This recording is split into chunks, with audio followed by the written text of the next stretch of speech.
Nationals sealed Game 1 from the Astros 5-4.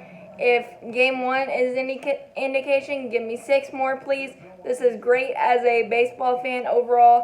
This is going to be a fun series to watch. Max Scherzer gutted out 5 innings, 112 pitches, had base runners, traffic all over the place, but was able to limit the Astros and their vaunted offense to the 2-out, 2-run double by Yuli Gurriel in the first inning. And 2-0 against Garrett Cole. Usually seemed like a 9-0 lead, but the Nationals were able to take advantage of a couple poorly placed fastballs in the early innings for solo shots by Mr. National Ryan Zimmerman, who got a 97-mile-an-hour fastball, a little down, and that's his nitro zone, 28 or 38. That hasn't changed. To give the Nationals a little glimmer of hope that this guy is hittable, we can get him. And then Juan Soto, 98 miles an hour, went the other way with it. 20 years old, you're not supposed to be able to do that. Bat control, eagle eye, he's got it all. As annoying as it is as a Braves fan, it's beautiful as a baseball fan, and I gotta respect it. 2-2, and then guess what happened? Leadoff walk in the top of the 5th, and that led to the crooked number 3 runs by former Brave Kurt Suzuki, and that's probably the only reason I'll be okay if the Nationals win the World Series, because former Brave Kurt Suzuki, Anibal Sanchez, and I really respect Ryan Zimmerman. But that's it. Leadoff walk led to trouble, even for Garrett Cole. Victor Robles tried to bunt Kurt over, didn't work out. Shortened up on an 0-2 count, and sometimes that's the best thing when you don't get the bunt down, because he was able to punch one through the hole. Shift giveth, shift taketh away. First and second, no outs. Nats set up beautifully. Trey Turner, the ultimate Braves killer, with a productive out. Fly out to right field. Kurt Suzuki, great base running, tagged. First and third, 1 out. Adam Eaton with a broken bat died a hero. Soft serve single to right field. Wasn't hit hard, wasn't a bad pitch, but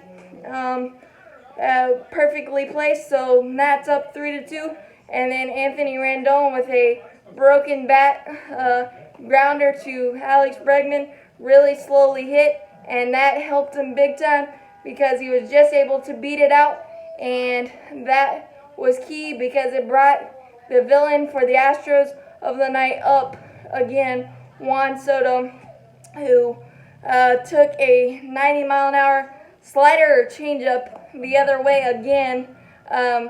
Just his discipline, bat control, and ability to use all fields is absolutely amazing.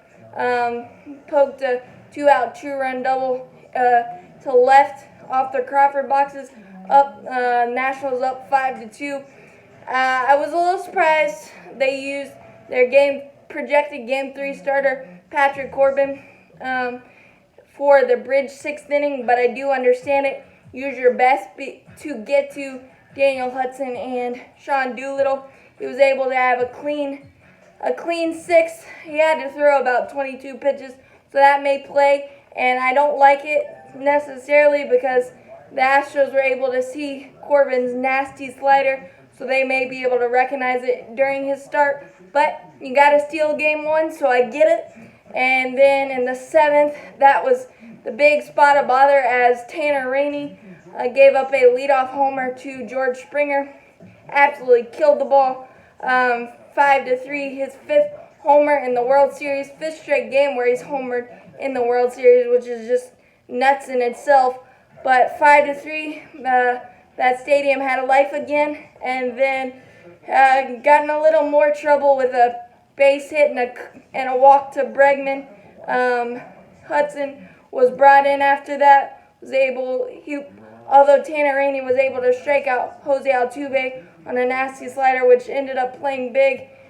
Bases loaded, 2 outs, and Hudson was able to strike out Alvarez on high heat to get out of that jam. And then the 8th inning, Kyle Tucker led off with a single, and George Springer barely missed tying the game by about that much. It ended up being an RBI double. But Doolittle was able to come in and get the lefty Brantley to line out to Juan Soto in that threat, get the 4-out save, and steal game one and keep the momentum in the Nationals dugout. They've won 5 in a row, and they're just so hot right now. They're peaking at the right time.